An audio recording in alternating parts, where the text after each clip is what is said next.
Hello students, स्वागत है आप सभी का ड्रीम कैंपस एजुकेशनल प्लेटफॉर्म पर। चलिए स्टार्ट करते हैं आज के सेशन को। आज का सेशन हमारी कूटनीति से स्टार्ट होता है। भारत की रणनीतिक कूटनीति, रूस और अमेरिका के बीच संतुलन।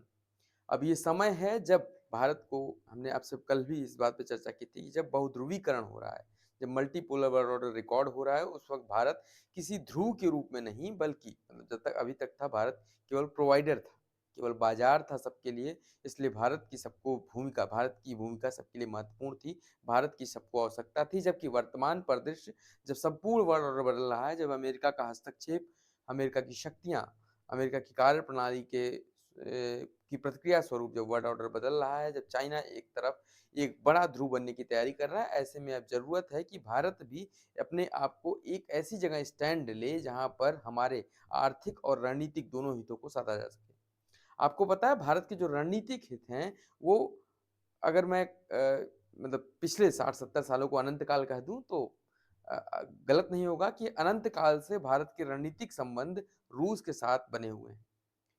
जब 1971 में हमारा और पाकिस्तान का युद्ध होता है, मतलब जब हम बांग्लादेश का पार्टीशन करने जाते हैं, उस समय यही अमेरिका था जिसने अपना 7वां जंगी बेड़ा भेजकर हमें डराने की कोशिश की थी।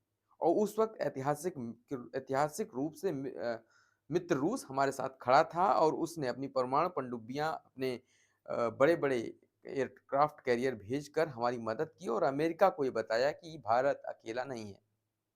उस वक्त का सोवियत संघ, यानी उस वक्त का जो सोवियत संघ की विरासत रूस जो थाम कर चल रहा है, उसने ये बताया कि हम भारत के साथ मजबूती के साथ खड़े हैं।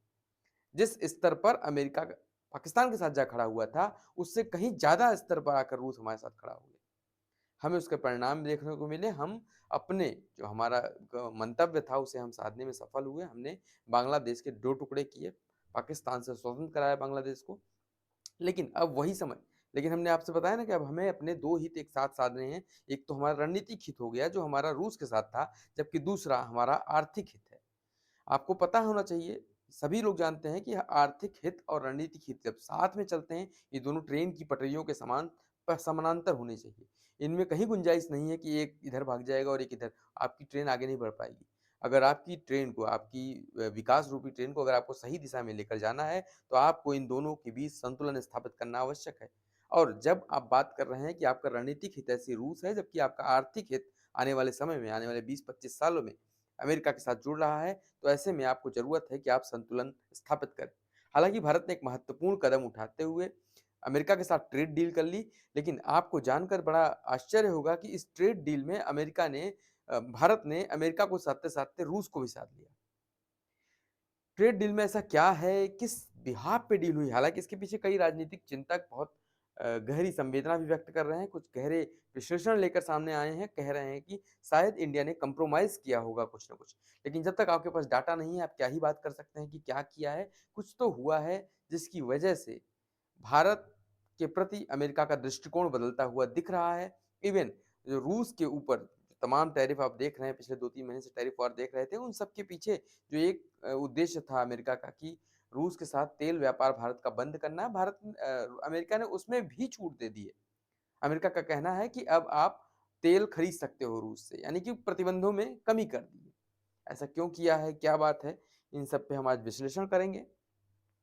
रूसी तेल पर प्रतिबंध हटे, अमेरिका ने हाल के व्यापार समझौते के बाद भारत के ऊपर लगाए गए उन प्रतिबंधों में ढील दी है जो रूस से तेल खरीद पर संबंधित थे, उनको वापस लेने का कार्य किया है। यह निर्णय भारत अमेरिका व्यापारिक संबंधों में एक महत्वपूर्ण मोड़ है। साथ ही हालांकि कुछ विशेषज्ञ मानते हैं कि भारत के लिए जटिल रणनीति उत्पन्न उत्पन्न करता है। आपको बता दें, इस वक्त रूस मतलब भारत, इस वक्त भारत एक ऐसे पतले तार पर खड़ा है। एक वो गाना है ना, तार बिजली से पतले हमारे पिया। तो इस वक्त भारत उसी पतले वाले तार पर खड़ा है। एक तरफ रूस है और एक तरफ अमेरिका है। अब इन दोनों के बीच संबंधों को साधने के लिए, इन दोनों के बीच संबंधों को सही और बेहतर रखने के लिए जरूरत है कि भारत अपनी रणनीतिक स्वायत्तता का प्रयोग करे, स्ट्रेटेजिक ऑटोनॉमी का प्रयोग करे और अपने हितों के संरक्षण के प्रति लगातार सतर्क बना रहे।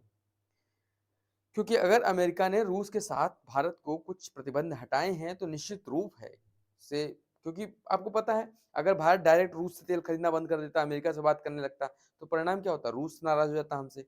और हमें पता, आपको पता है कि हमारा जो डिफेंस है, हमारी जो रणनीति है, वो रूस पे डिपेंडेंट है। तो रूस को बनाना था, अमेरिका को दुलारना था, दोनों को, मतलब दोनों को गुलाब देना था। ये वैलेंटाइन का वीक चल रहा है, कल वैलेंटाइन है ही, तो दोनों को गुलाब देने के क्रम में अमेरिका ने क्या, भारत ने क्या किया कि एक को गुलाब दे दिया, एक को प्रॉमिस दे दिया।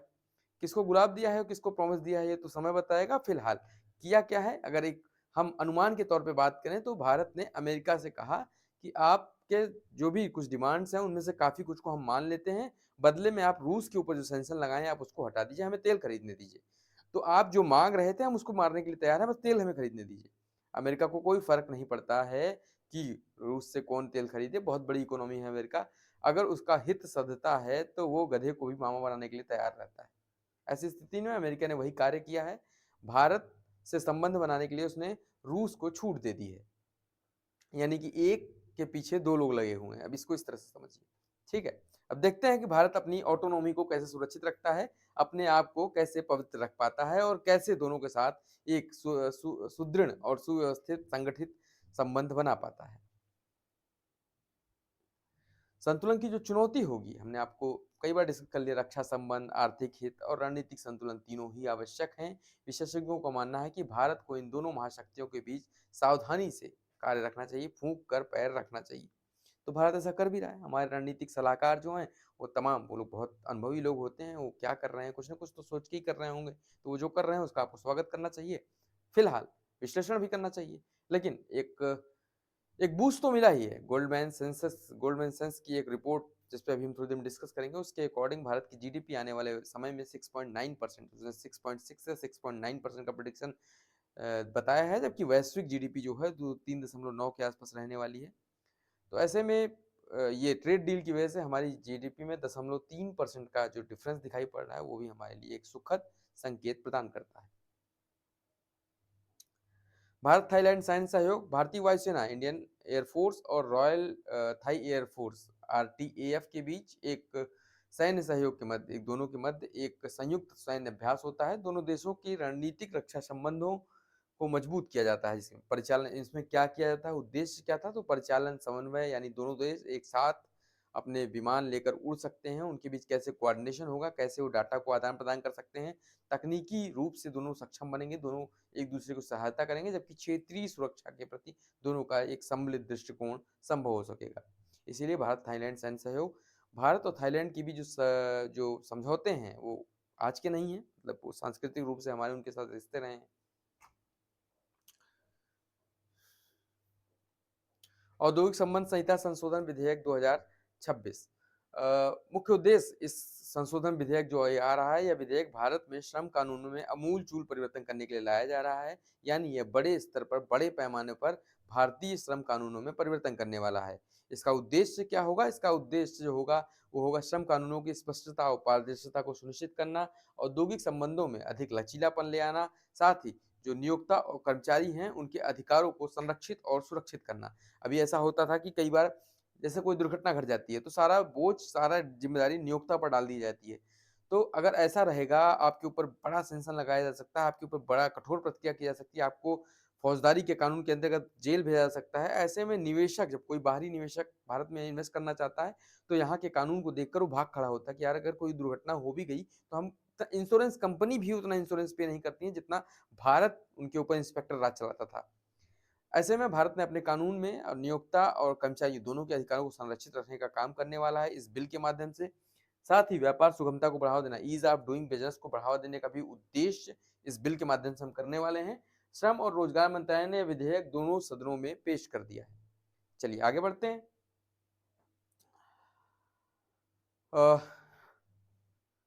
डिजिटल सशक्तिकरण, पीएम स्वराज पोर्टल, आपको पता है इसे 2024 में 12 मार्च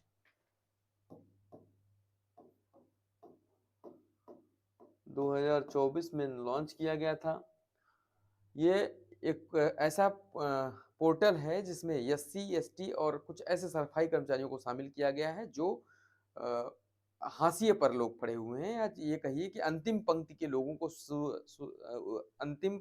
लोगों को एक ऐसा ऋण प्रदान करने के लिए, आर्थिक ऋण प्रदान करने के लिए इस पोर्टल को लॉन्च किया गया, ताकि उन्हें किसी बिचौलिए की ज़रूरत ना हो, वो सीधा जाकर एक पोर्टल के माध्यम से ऋण को प्राप्त कर सकें। ये एक तरह का सिंगल विंडो की तरह इनके लिए कार्य करता है। ये एससी के लिए ऋण सुविधाओं तक सीधी पहुँच है। जो शेड्यूल कास्ट हैं हमारे, उनको हमारी ऋण सुविधाओं और सरकारी योजनाओं तक सीधी पहुँच के लिए बनाया गया है, जबकि एसटी के लिए भी यही कार्य किया गया है। साथ ही कुछ एक नमस्ते कार्यक्रम आपको याद होगा, नमस्ते कार्यक्रम 12 मार्च 2024 को जब ये कार्यक्रम लॉन्च किया गया था, इसको नमस्ते कार्यक्रम के साथ भी जोड़ा गया था। नमस्ते कार्यक्रम क्या है, आपसे प्रश्न पूछ सकता है प्रीलिम्स में। तो नमस्ते कार्यक्रम ऐसा कार्यक्रम है जिसमें जो सफाई कर्मचारी होते हैं उनको इंटीग्रेट किया जाता है, उनको इस कार्यक्रम के साथ जोड़ा जाता है, उनको भी सुविधाएं प्रदान की जाती हैं।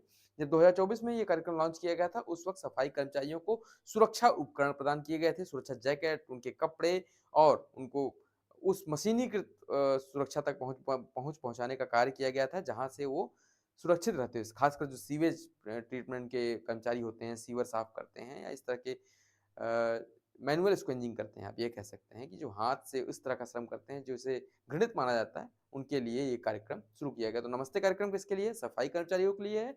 और ये जो पीएम स्वराज कार्यक्रम है, ये एससी, एसटी और पिछड़े वर्ग के लोगों के लिए है। अब इन दोनों को इंटीग्रेट, यानी नमस्ते वाले कार्यक्रम को भी इंटीग्रेट किया गया है इस कार्यक्रम के साथ। ठीक है, बढ़ते हैं आगे। राष्ट्रीय दुर्लभ रोग बायो बैंक, ये बहुत बड़ी पहल है, बहुत महत्वपूर्ण पहल है इंडिया की तरफ से। ऐसा नहीं था कि ये पहली बार दुर्लभ बायो बैंक तैयार हो रहे हैं, इसके पहले भी विश्व में बहुत सारे बायो बैंक बने हुए हैं, लेकिन आपको बताएं कि गोरी चमड़ियों वालों के लिए थे। वो बैंक में जो डीएनए, जो डाटा संरक्षित था, जो डाटा सुरक्षित था, वो केवल गोरी चमड़ी यानी यूरोपीय लोगों का था, या जो डेवलप्ड कंट्री है उनका था। तो उनसे हमारा डीएनए काफ़ी कुछ अलग है। अगर हमारे यहाँ कोई दुर्लभ रोग है, हालाँकि अब तक हम उन्हीं से काम चलाते थे, लेकिन अब हमारे पास अपना खुद का बायो बैंक होगा, जिसमें हम दुर्लभ रोगों को, भारत में जैसे कई दुर्लभ रोग हैं जो ऐसे रोग होते हैं जिनके पीछे लोग ज़्यादा पड़ते नहीं। आप ये समझिए कोई दवा कंपनी है, ए है, और दवा कंपनी ए को एक रोग के लिए दवा बनाने के लिए कहा जाता है। जब दवा कंपनी उसका एनालाइज़ करती है, तो पता चलता है कि पूरी आबादी की 1% से भी कम लोगों को, या आधे परसेंट से भी कम लोगों को ये रोग होता है। तो दवा कंपनी इसमें हज़ारों करोड़ रुपए क्यों खर्च करेगी? क्यों इतना रिसर्च करेगी? क्यों अपने इंफ्रास्ट्रक्चर का यूज़ करेगी? क्यों अपने मानव संसाधन का इतना यूज़ करेगी, जबकि उसको उतना लाभ नहीं मिल पाएगा? जबकि जो विदेशी लैब्स हैं उनके पास उनका खुद का डाटा बैंक है, तो उसी को हम यूज़ किया करते थे। लेकिन अब ये जो राष्ट्रीय दुर्लभ रोग बायो बैंक आ जाएगा, ये आ जाएगा, तो ये केवल उन्हीं पर में नहीं, अन्य में भी अगर किसी को स्पेसिफिक रोग होता है, तो उसके डीएनए से किस तरह की दवाई उस पर कितना काम कर रही है, ये हम डाटा एनालाइज़ कर सकेंगे। हालाँकि मैं ये बात भविष्य कह रहा हूँ, लेकिन फिलहाल हमारा जो राष्ट्रीय दुर्लभ रोग बायो बैंक है, भविष्य में इसी तरह का रूप धारण करेगा। अभी इसमें भारत ने लाइसोसोमल स्टोरेज डिसऑर्डर एलएसडी जो है, एलएसडी जैसी दुर्लभ बीमारियों के लिए अपना पहला सरकारी राष्ट्रीय बायोबैंक स्थापित किया है। यह पहल भारत में दुर्लभ लोगों के अनुसंधान उपचार में क्रांतिकारी बदलाव लाने की क्षमता रखती है। यह हमारे रोगियों को जो एलएसडी से पीड़ित हैं, उनके जैविक नमूनों की संग्रह करता है और उनका विश्लेषण करता है, उनका वैज्ञानिक आकलन करने के लिए उनको उपलब्ध कराता है, उन पर दवाओं की टेस्टिंग कर सकता है, जिससे हमारे जो एलएसडी टाइप के रोग हैं, इनसे हमें मुक्ति मिल सकती है। तो निश्चित रूप से सराहनीय है, क्योंकि हमारा खुद का अब होगा।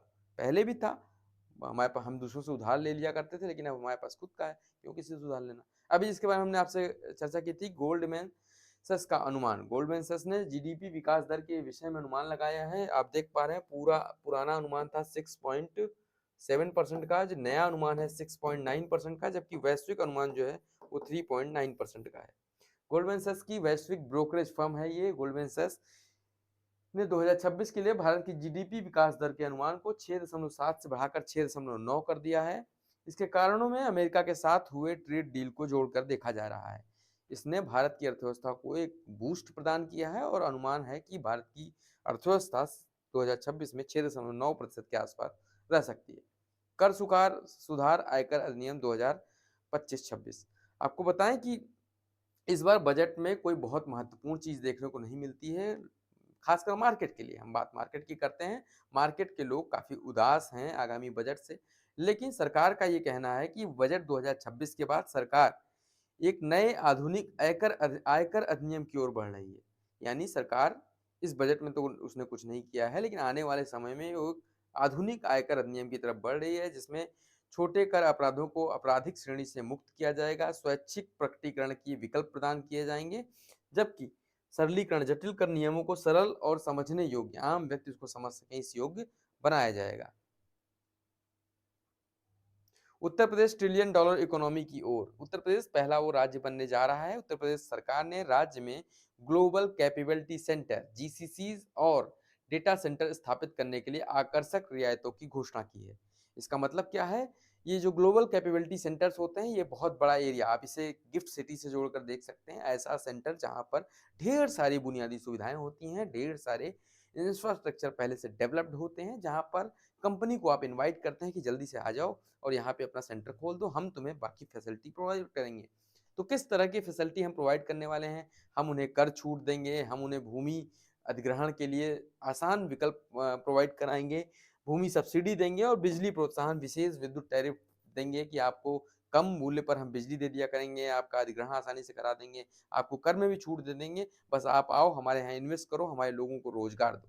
इसका लक्ष्य क्या है? लक्ष्य बहुत महत्वपूर्ण है।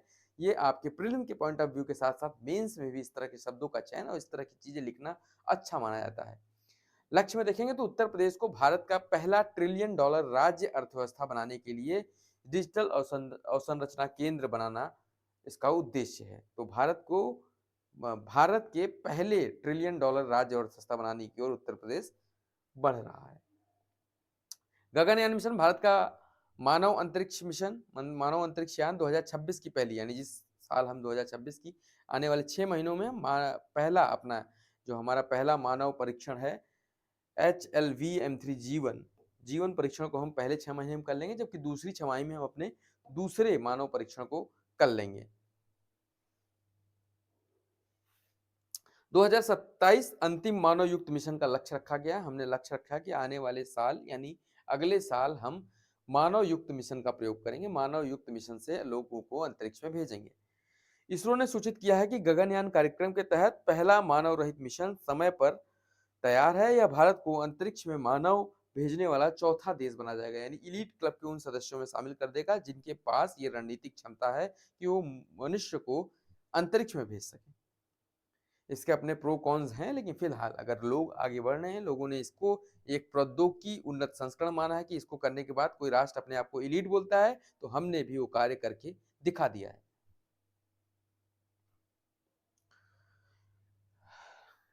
निजी अंतरिक्ष क्षेत्र का उदय। न्यूरोस्पेस इंडिया लिमिटेड NSIL ने घोषणा की है कि भारत में निर्मित पहला पूर्णतः निजी क्षेत्र का PSLV एक्सेल रॉकेट 2026 की पहली तिमाही में लॉन्च किया जाएगा। यह भारत के अंतरिक्ष क्षेत्र में निजी भागीदारी का एक ऐतिहासिक क्षण होगा, जो अंतरिक्ष अर्थव्यवस्था के विस्तार और नवाचार को गति देगा। आपको बताएं कि NSIL ने जो घोषणा की है कि हम अपना पूर्णतः निजी क्षेत्र का जो PSLV एक्सेल रॉकेट है उसे 2026 में लॉन्च करेंगे, तो आपको बताएं कि हम लगातार ये प्रयास कर रहे थे कि जब लोग ये नहीं समझे, अभी अंतर्राष्ट्रीय स्तर पर अभी तक केवल ये समझा जाता था कि भारत केवल सस्ता एक प्रक्षेपण करता देश बनकर रह गया है, यानी सस्ता उसके यहाँ जा अगर आप भारत के पास जाते हैं तो आपके किसी उपग्रह को सस्ते में प्रक्षेपित कर देगा। जबकि जो इसकी जस्ट पहले हमने अभी पढ़ा मानव युक्त मिशन हम गगनयान करने जा रहे हैं, तो गगनयान में भी हमने बताया। इसके पहले जब 1984 में राकेश कुमार हमारे अंतरिक्ष में पहली बार गए थे, भारत के प्रथम स्क्वाड्रन लीडर राकेश कुमार जो अंतरिक्ष में पहुंचते हैं, उस वक्त इंदिरा जी हमारी प्राइम मिनिस्टर थी, उन्होंने उनसे पूछा कि हमारा भारत देश कैसा लगता है। उन्होंने ऊपर से देखकर बताया कि सारे जहां से अच्छा हिंदोस्तान हमारा। ऐसे में अब की बार हम खुद हमारा खुद का मानव मिशन होगा, हम खुद से अपने लोगों को वहां भेजेंगे और फिर उनसे पूछेंगे कि हमारा हिंदुस्तान आपको कैसा लगता है। और ये जो निजी क्षेत्र है, निजी क्षेत्र के माध्यम से हम, क्योंकि सब जब निजी क्षेत्र को प्रोत्साहित कर रहे हैं, निजी क्षेत्र के जैसे एलन मस्क की कंपनी हो गई, वो निजी क्षेत्र भेज सकते हैं। हमने भी अपने निजी क्षेत्र को अ, ये सुविधा दी है कि आप भी आइए और अपने जो हमारे अंतरिक्ष में आपको जो भी प्रयोग करने हो कर सकते हैं। इस तरह से PSLV एक्सेल रॉकेट 2026 की पहली तिमाही में लॉन्च किया जाएगा। अच्छा, इसका अब क्या होगा, इसका परिणाम क्या होगा? तो आपको बताएं कि अब जो इसरो की भूमिका है, जो हमारे इंडियन स्पेस रिसर्च की भूमिका है, अब वो थोड़ा सा अपना दिशा बदलना चाहती है। अब हम जो पीएसएलवी है जिसे हम बना चुके हैं, जीएसएलवी को बना चुके हैं, हम अब ये वाला कार्य छोड़कर हम दूसरी तरफ मुड़ना चाहते हैं। तो ऐसे में अब वो वाला काम कौन करेगा? तो हम अपने निजी क्षेत्र को इतना सक्षम बनाना चाहते हैं कि अब ये वो वाला कार्य करें, जबकि हम दूसरी दिशा में गगनयान जैसे महत्वपूर्ण मिशनों की तरफ अपने आप को ढकेल सकें। ऐसे में आवश्यक है कि निजी क्षेत्र को प्रोत्साहित किया जाए, उन्हें समर्थन प्रदान किया जाए। कॉप 31 की तैयारी, भारत की जलवायु प्रतिबद्धता। नवंबर 2025 में ब्राजील में होता है कॉप 30 और आने वाले समय 2026 के नवंबर में होने वाला है कॉप 31। कहाँ हो रहा है ये? तो आपको बताएं कि कॉप 31 जो है वो तुर्की के अंटाल्या में हो रहा है। कॉप 31 तुर्की के अंटाल्या में प्रस्तावित है। भारत ने अपने जो हमारा राष्ट्रीय स्तर निर्धारित योगदान है उसमें संशोधन किया है, जबकि 2030 तक 100 गीगावाट नवीकरणीय ऊर्जा के लक्ष्य की ओर तेजी से बढ़ रहा है। जलवायु वित्त विकासशील देशों के लिए धन जुटाने में भारत की महती भूमिका होने वाली है। भारत विभिन्न मंचों जैसे ब्रिक्स का भी अध्यक्षता इस बार भारत कर रहा है। तो भारत ब्रिक्स जैसे मंचों से भी वित्तीय धन जुटाने के लिए, पर्यावरण संरक्षण के लिए धन जुटाने के लिए, विकासशील देशों की वकालत करने के लिए एक अग्रिम पंक्ति में खड़ा हुआ देश बना हुआ है। हम्पी उत्सव 2026 विजयनगर साम्राज्य का उत्सव है। ये कर्नाटक के विजयनगर जिले में स्थित यूनेस्को विश्व धरोहर स्थल हम्पी में 13 फरवरी से 3 दिवसीय हम्पी उत्सव का आयोजन हो रहा है। मुख्य आकर्षण की बात करेंगे तो विजयनगर की वास्तुकला, पारंपरिक नृत्य, ऐतिहासिक स्थिति और स्थानीय समुदाय इसके मुख्य आकर्षण के बिंदु रहेंगे। यह उत्सव भारत की समृद्ध सांस्कृतिक विरासत और विजयनगर के साम्राज्य का अद्भुत वास्तुकला का जश्न मनाता है। ये हम्पी उत्सव हो रहा है आज से, यानी 13 से आगे आने वाले 3 दिनों तक मनाया जाएगा। प्राचीन व्यापार मार्ग की खोज, मिस्र में तमिल ब्राह्मी शिलालेख। मिस्र की प्रसिद्ध वैली ऑफ द किंग्स में हाल ही में 30 से अधिक तमिल, ब्राह्मी, प्राकृत और संस्कृत शिलालेख खोजे गए हैं। यह खोज प्राचीन तमिलकम और रोमन साम्राज्य के बीच सुदृढ़ व्यापारिक और सांस्कृतिक संबंधों का प्रमाण देती है। ये शिलालेख भारतीय व्यापारियों की उपस्थिति और उनके व्यापक व्यापार का, उनके व्यापक वहां पे पहुंच का प्रमाण है। तो ये नई खोज है हमारी। विजया एकादशी आज का आखिरी टॉपिक। विजया एकादशी ये पर्व वही है जिसका हम रामायण में वर्णन सुनते हैं कि भगवान राम जब समुद्र पर सेतु बनाने वाले थे, जब उन्होंने समुद्र से प्रार्थना की थी कि हमें अपना मार्ग दो, हम उस तरफ जाना चाहते हैं और रावण का वध करना चाहते हैं। तो उन्हें याज्ञवल्क्य ऋषि ने, ये पद्म पुराण में ऐसा लिखा हुआ है कि याज्ञवल्क्य ऋषि ने उनको सजेस्ट किया था कि आप विजया एकादशी का व्रत करिए, आपकी विजय अवश्य होगी। ऐसे में भगवान राम ने विजया एकादशी का व्रत किया था और अंततः वो समुद्र पर पुल निर्माण करने में सक्षम हो सके और अंततः उन्होंने रावण का वध किया। तो आज हम विजया एकादशी को सेलिब्रेट कर रहे हैं। 13 फरवरी को मनाई जाने वाली विजया एकादशी हिंदू धर्म में विशेष धार्मिक महत्व रखती है। इसी के साथ आज के सेशन को हम कंक्लूड करते हैं। मिलते हैं आपसे नेक्स्ट